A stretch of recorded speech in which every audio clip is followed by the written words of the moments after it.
Assalamualaikum warahmatullahi wabarakatuh. Alhamdulillahi alamin. Wassalatu wassalam ala sayyidil mursalin wa ala alihi wa ashabihi ajmain, amma ba'd.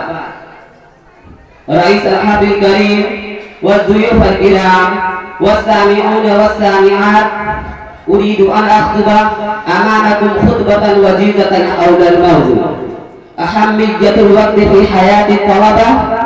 Laqad manna Allahu ta'ala alaina katsira wa huwa khalaqana wa ja'alana minal muslimin wa hayya'a lana al-ashya'a al-mutanabbiyata lina'isha biha hayatana wa wazza'a lana turuqa inzalil hayati bi nasbin wa tartib wa an'ama alaina bil 'adidi minan ni'ami allati la tuhsa linastantiya biha fid dunya wa naqdi ayyamana بالطريقة الصحيحة فمنها نعمة الوقت.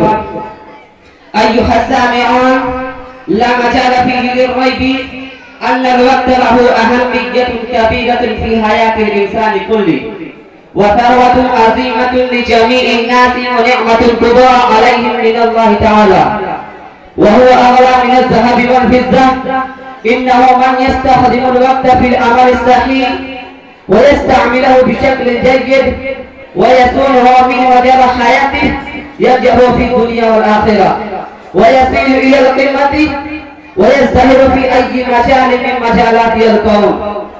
ولذا أن الله سبحانه وتعالى أمر الإنسان بكل شيء على موعده حتى القيام بالصلاة كما يقول إن الصلاة كانت على المؤمنين كتابا موقوتا، وأقسم به في كتابه العزيز في مواضع عدة كقوله تعالى والضحى والليل إذا سجى والعصر إن الإنسان لفي خسر، وغيره من الآية الكريمة التي تدل على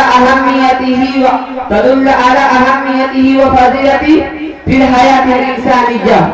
وهذا قول المفسرين أيضا إن الله تعالى لا يقدر بشيء إلا كانت إرادته لتبيين أهميته وعظمته. أيها السامعون، وفي الآية المذكورة كيف رفع الله أهمية الوقت وقدره في هذا العالم البشري الذي ليس إلا جزءا لحياتنا. وأما أهمية في حياة الطلبة فهي كبيرة جدا، بل قد يكون لهم استخدام الوقت في العمل الصحيح ويستعمله بشكل جيد لأنه لا يمكن لهم حصول العلم بدون الاهتمام به والمحافظة عليه، ولأنه هو شيء إذا فاته فلا يعود مرة أخرى، كأنه سيف كقول البعض الوقت كالسيف إن لم تقطعه يقطعك.